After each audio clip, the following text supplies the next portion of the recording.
નમસ્કાર દોસ્તો, સ્વાગત છે આપ સર્વનું તમારી પોતાની YouTube channel ocean coaching classes પર। મિત્રો, આજે આપણે ધોરણ 6ની જે સ્વાધ્યાય પોથી છે, એટલે કે ધોરણ 6ની સ્વાધ્યાય પોથીના ભાગ 4ની અંદર હિન્દી વિષયનો જે પાઠ નંબર 2 આપેલો છે, અનૂઠે ઇન્સાન, તેનું સંપૂર્ણ સોલ્યુશન આપણે આ વિડીયોની અંદર જોવાના છે। મિત્રો, આપણે આ ચેનલ ઉપર ધોરણ 6ની જે સ્વાધ્યાય પોથી છે તેના ભાગ 4ની અંદર આપવામાં આવેલા દરેક વિષયના દરેક પાઠ જે છે તેમના સંપૂર્ણ સોલ્યુશનના વિડીયો અને પીડીએફ મુકાઈ ચૂક્યા છે। ચાલો દોસ્તો, તો શરૂ કરીએ ધોરણ 6 સ્વાધ્યાય પોથી ભાગ 4 हिंदी विषय पाठ 2 अनूठे इंसान। एमा प्रश्न नंबर 1, सही विकल्प चुनकर बॉक्स में सही का निशान कीजिए। पहलो सवाल, लड़की क्या बेचने के लिए निकली थी? तो जवाब आवशे अमरूद। बीजू, नेपोलियन की जेब में कितने सिक्के थे? तो जवाब आवशे 3। त्रीजू, नेपोलियन को 1 महीने तक क्या नहीं मिलने की सजा मिली? तो जवाब आवशे जेब खर्च। चौथू, अमरूद कहाँ गिर पड़े? तो जवाब आवशे कीचड़ में। पांचवों, नेपोलियन किससे जा टकराया? तो जवाब आवशे लड़की से। छठू, जेवर के लिए उपयुक्त शब्द चुने? तो जवाब आवशे आभूषण। सातमूं, नीलामी कौन कर रहे थे? तो जवाब आवशे कौमुदी के पिता। आठवां सवाल, त्याग शब्द का समानार्थी शब्द लिखे? तो जवाब आवशे समर्पण। नवमूं, कौमुदी कितने वर्ष की लड़की थी? तो जवाब आवशे 16 वर्ष की। 10वां, गांधी जी की कौमुदी के आभूषण पर देने पर किससे आज्ञा लेने की बात कर रहे थे? तो जवाब आवशे माता पिता। मित्रों, धोरण 3 થી 10ની જે નવી સ્વાધ્યાય પોથી છે 2025-26ની, તેના તમામ વિષયના કલરફુલ સોલ્યુશનની પીડીએફ આપણી એપ્લિકેશન એટલે કે ઓશન કોચિંગ ક્લાસીસ ઉપર મુકાઈ ચૂકી છે।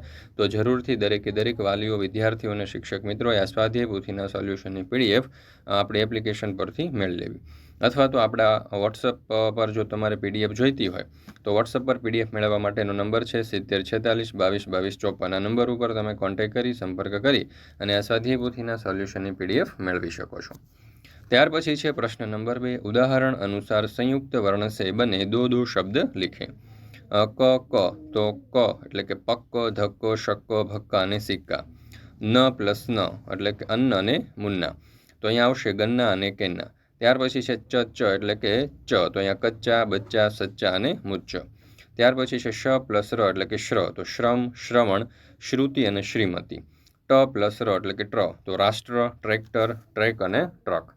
ત્યાર પછી છે પ્રશ્ન નંબર 3, એક વાક્ય में उत्तर दीजिए। पहलो सवाल, गांधी जी ने किससे जेवरों की भीख मांगी? तो जवाब आवशे गांधी जी ने सभा में उपस्थित सभी बहनों से जेवरों की भीख मांगी। ત્યાર પછી છે બીજો સવાલ, नेपोलियन कैसे पथ पर चलने वाला इंसान था? तो नेपोलियन सच्चाई के पथ पर चलने वाला इंसान था। ત્યાર પછી ત્રીજું, गांधी जी को सोने की चूड़ी देने वाली लड़की का नाम क्या था? तो गांधी जी को सोने की चूड़ी देने वाली लड़की का नाम कौमुदी था। हस्ताक्षर करने के बाद गांधी जी ने क्या लिखा? तो गांधी जी ने लिखा, तुम्हारे इन आभूषणों की अपेक्षा तुम्हारा त्याग ही सच्चा आभूषण है।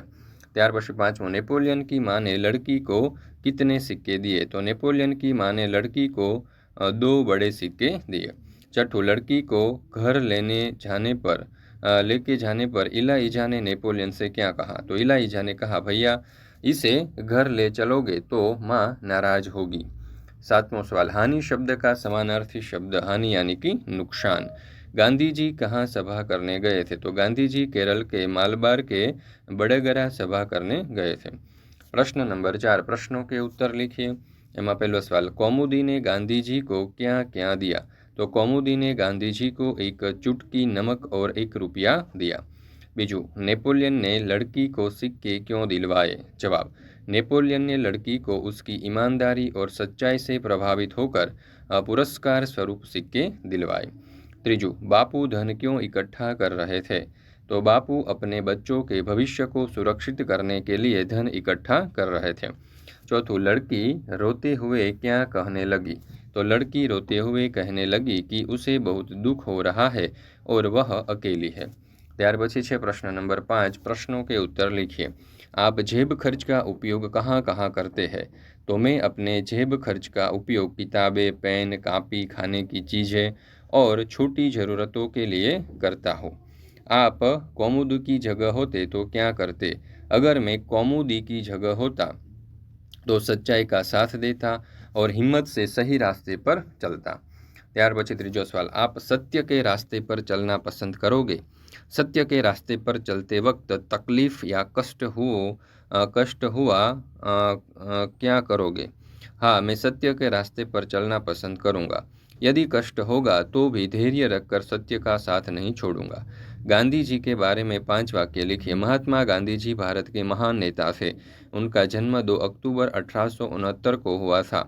वे सत्य और अहिंसा के पुजारी थे। उन्होंने भारत को आज़ादी दिलाने में महत्वपूर्ण भूमिका निभाई। लोग उन्हें प्यार से राष्ट्रपिता कहते हैं।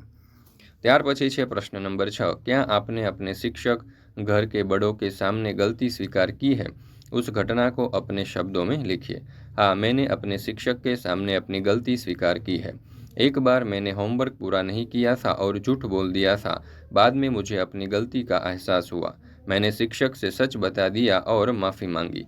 शिक्षक ने मुझे समझाया और आगे से सच बोलने की सीख दी। उसी दिन मुझे समझ में आ गया कि गलती मान लेना अच्छी बात होती है। મિત્રો, ધોરણ 6ની આ જે સ્વાધ્યાય પોથી છે તેના ભાગ 4ની અંદર આપવામાં આવેલા દરેક વિષયના દરેક ચેપ્ટરના સોલ્યુશન જે છે એના વિડીયો અને પીડીએફ બંને આપણી ચેનલ ઉપર મુકાઈ ચૂક્યા છે. તો સ્વાધ્યાય પોથીના સોલ્યુશન માટે ઓશન કોચિંગ ક્લાસીસની આ જે ચેનલ છે તેને જરૂરથી લાઇક અને શેર અને સબસ્ક્રાઇબ કરી દેજો. ખાસ કરીને વિડીયો પસંદ આવે તો લાઇક આપવાનું ભૂલશો નહીં. ત્યાર પછી છે પ્રશ્ન નંબર 7। નિમ્નલિખિત વિષય પર अपनी राय लिखिए। तो सत्य का पथ सबसे अच्छा मार्ग होता है। इस रास्ते पर चलना कभी कभी कठिन होता है, लेकिन अंत में जीत सत्य की ही होती है। सत्य बोलने से मन शांत रहता है और समाज में सम्मान मिलता है। जो व्यक्ति सत्य का पालन करता है वह हमेशा निर्भय रहता है। हमें हर परिस्थितियों में सत्य के रास्ते ऊपर चलना चाहिए। बीजू, अनूठे इंसान बनने के लिए आप क्या करोगे? अच्छा इंसान बनने के लिए मैं हमेशा सच बोलूँगा, मैं बड़ों का आदर करूँगा और छोटों से प्रेम से बात करूँगा। मैं माता पिता और शिक्षकों की आज्ञा मानूंगा, ज़रूरतमंदों की मदद करूँगा और किसी को दुख नहीं पहुँचाऊँगा। मैं ईमानदारी, मेहनत और अनुशासन का पालन करूँगा। ત્યાર પછી છે ત્રીજું, त्याग एवं बलिदान। त्याग और बलिदान जीवन के महत्वपूर्ण गुण है। त्याग का अर्थ है अपने स्वार्थ को छोड़कर दूसरों के हित के बारे में सोचना। बलिदान का अर्थ है देश, समाज या परिवार के प्रति अपना सुख छोड़ देना। हमारे सैनिक देश की रक्षा के लिए त्याग और बलिदान करते हैं। त्याग और बलिदान से व्यक्ति महान बनता है। ત્યાર પછી છે પ્રશ્ન નંબર 8। उदाहरण के अनुसार संज्ञा शब्द से विशेषण बनाकर उनका वाक्य प्रयोग कीजिए। गांधी जी सत्यवादी थे। लालच तो लालची वाक्य आवशे लड़का लालची नहीं था। गुजरातનું થશે गुजराती वाक्य आवशे हम गुजराती है। धर्मનું થશે धार्मिक तो वाक्य आवशे हमें धार्मिक होना चाहिए। सुगंधનું થશે सुगंधित वाक्य થશે फूल सुगंधित होता है। विश्वासનું થશે विश्वासु वाक्य आवशे दुनिया में विश्वासु लोग कम है। सत्यનું થશે सत्यनिष्ठ हमें सदैव सत्यनिष्ठ रहना चाहिए। लोभનું થશે लोभी वाक्य आवशे नेपोलियन लोभी न थे। दर्शनનું થશે दर्शनीय वाक्य आवशे गुरु दर्शनीय होते हैं। बलનું થશે बलवान वाक्य हमें बलवान बनना चाहिए। त्यागનું થશે त्यागी वाक्य आवशे त्यागी को लोभ नहीं होता। ત્યાર પછી છે પ્રશ્ન નંબર 9। लिंग परिवर्तन कीजिए। शिक्षक तो शिक्षिका, आचार्य तो आचार्य, पंडित तो पंडिताइन, सेठ तो सेठानी, मालिक तो मालकिन, राजा तो रानी, कुतिया तो कुत्ता, ऊँट तो ऊँटनी, कन्या तो कुमार, साध्वी तो साधु, विद्यार्थी तो विद्यार्थिनी, पत्नी तो पत्नी, गाय तो बैल અને माता तो पिता। ત્યાર પછી છે प्रश्न नंबर 10। उपरयुक्त प्रश्न में जिन शब्दों का लिंग परिवर्तन किया है उनका वाक्य में प्रयोग कीजिए। पहलू, लड़का पढ़ रहा है तो लड़की पढ़ रही है। राजा शासन कर रहा है तो रानी शासन कर रही है। किसान खेत में काम कर रहा है तो किसानीन खेत में काम कर रही है। बच्चा खेल रहा है तो बच्ची खेल रही है। शिक्षक पढ़ा रहे हैं तो शिक्षिका पढ़ा रही है। गायक गा रहा है तो गायिका गा रही है। नर्तक नाच रहा है तो नर्तकी नाच रही है। ત્યાર પછી છે 8મું। लेखक कहानी लिख रहा है तो અહીંયા આવશે लेखिका कहानी लिख रही है। शेर जंगल में घूम रहा है तो शेरनी जंगल में घूम रही है। कुत्ता भौंक रहा है तो कुतिया भौंक रही है। घोड़ा दौड़ रहा है तो घोड़ी दौड़ रही है। माली पौधों को पानी दे रहा है तो मालिन पौधों को पानी दे रही है। दुकानदार दुकान खोल रहा है तो दुकानदारिन दुकान खोल रही है। गायक मंच पर गा रहा है तो गायिका मंच पर गा रही है। ત્યાર પછી છે પ્રશ્ન નંબર 11। उचित विराम चिन्ह लगाकर वाक्य फिर से लिखिए। तुम मुझे खून दो मैं तुम्हें आज़ादी दूंगा। तो અહીંયા તમે જોઈ શકો છો વિરામ ચિહ્નો આપણે લગાડેલા છે। बाप रे इतना बड़ा सांप तो बाप रे પછી ઉદ્ગાર ચિહ્ન અને इतना बड़ा सांप પછી ઉદ્ગાર ચિહ્ન। आप चाय लेंगे या कॉफ़ी तो અહીંયા છેલ્લે આવશે પ્રશ્ન ચિહ્ન। ત્યાર પછી ચોથું, कल शादी में रोटी सब्जी दाल चावल और गुलाब जामुन भी खाया। तो कल शादी में रोटी सब्जी दाल चावल और गुलाब जामुन भी खाया। ત્યાર પછી છે પ્રશ્न नंबर 12, निम्नलिखित परिच्छेद में सही विराम चिन्ह लगाकर परिच्छेद फिर से लिखिए। तो અહીંયા તમે જોઈ શકો છો આપણે આખો જે ફકરો છે એમાં યોગ્ય વિરામ ચિહ્નો લગાવી અને આખો ફકરો ફરી વખત લખેલો છે। ત્યાર પછી છે પ્રશ્न नंबर 13, कहावतों का अर्थ स्पष्ट कीजिए। पहलू, कंगाली में आटा गीला यानी कि गरीबी या कठिन समय में और अधिक मुसीबत आ जाना।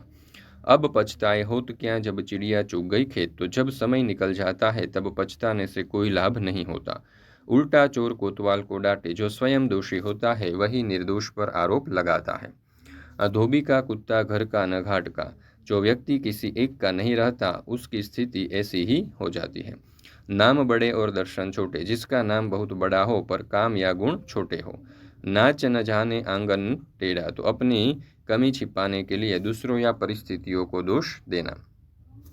ત્યાર પછી છે પ્રશ્ન નંબર 4, कहावतों का अर्थ चुनकर बॉक्स में उसका क्रम लिखिए। जैसा करोगे वैसा पाओगे, तो ये 5 नंबर ऊपर आवशे। जो गरजते हैं सो बरसते नहीं, तो 4 नंबर ऊपर आवशे। बोया पेड़ बबूल का, आम कहाँ से पाए, तो 6 नंबर ऊपर आवशे। ऊंची दुकान फीका पकवान, तो ये 2 नंबर ऊपर आवशे। आम के आम गुठलियों के दाम, तो ये 3 नंबर ऊपर। અને એક સડી મછલી સારે તાલાબ को गंदा करती है, तो 1 नंबर। ત્યાર પછી મિત્રો તમારા માટે ખાસ મહત્વની સૂચના છે કે ધોરણ 3 થી 12ની કોઈ પણ પ્રકારની પીડીએફ અથવા તો પીપીટી તમારે જોઈતી હોય તો એ તમને મળી જશે ઓશન કોચિંગ ક્લાસીસ પરથી, જેમ કે સ્વાધ્યાયન પોથીના સોલ્યુશન છે, સમજૂતી પ્લસ સ્વાધ્યાય છે, ગાલા સ્વાધ્યાય પોથી છે, પ્રોજેક્ટ પ્રવૃત્તિ છે, પ્રયોગ પોથી છે, ભૂગોળ પોથી છે, અંગ્રેજી ગ્રામર છે, કોઈ પણ પ્રકારના સોલ્યુશનની પીડીએફ અહીંયાથી તમને મળી જશે। વોટ્સઅપ પર પણ પીડીએફ અથવા તો પીપીટી મેળવવા માટે અહીંયા તમને નંબર આપેલો છે 7046222254। આ નંબર ઉપર તમે કોન્ટેક્ટ કરી સંપર્ક કરી અને આ સ્વાધ્યાય પોથીના સોલ્યુશનની પીડીએફ મેળવી શકો છો। અથવા તો આપણી એપ્લિકેશનનું નામ છે ઓશન કોચિંગ ક્લાસીસ। આ એપ્લિકેશન ડાઉનલોડ કરી અહીંયાથી પણ તમે આ સોલ્યુશનની પીડીએફ મેળવી શકો છો। ત્યાર પછી છે પ્રશ્ન નંબર 5, चित्र के आधार पर कहानी लिखिए। तो અહીંયા એક આપણને સરસ મજાનું ચિત્ર આપવામાં આવેલું છે, તો એના ઉપરથી આ રીતે આપણે કહાની લખી શકીએ। एक बार जंगल में एक शेर रहता था। एक दिन वह आराम से सो रहा था, तभी वह शिकारी के जाल में फंस गया। शेर जोर जोर से दहाड़ने लगा, लेकिन जाल से निकल नहीं सका। उसी समय वहाँ एक छोटा सा चूहा आया। चूहे ने शेर की दशा देखी और उस पर दया आई। उसने अपने तेज दांतों से जाल कुतरना शुरू किया। थोड़ी ही देर में जाल कट गया और शेर आज़ाद हो गया। शेर ने चूहे का धन्यवाद किया। उसे समझ आ गया कि छोटा प्राणी भी बड़े से काम आ सकता है। नीति, किसी को छोटा समझकर नज़रअंदाज नहीं करना चाहिए। तो मित्रों અહીંયા આપણે આજે ધોરણ 6ની સ્વાધ્યાય પોથી જે છે તેનું આ ચેપ્ટર અહીંયા પૂર્ણ કરીએ છીએ। ફરી મળીશું મિત્રો આપણે ધોરણ 6ની સ્વાધ્યાય પોથીના ભાગ 4ના એક નવા વિષયના નવા પાઠના સચોટ અને સંપૂર્ણ સોલ્યુશન સાથે। મિત્રો જો આ વિડીયો તમને પસંદ આવે તો લાઇક કરવાનું, તમારા મિત્રો સાથે શેર કરવાનું અને સરસ મજાની કોમેન્ટ આપવાનું ભૂલશો નહીં।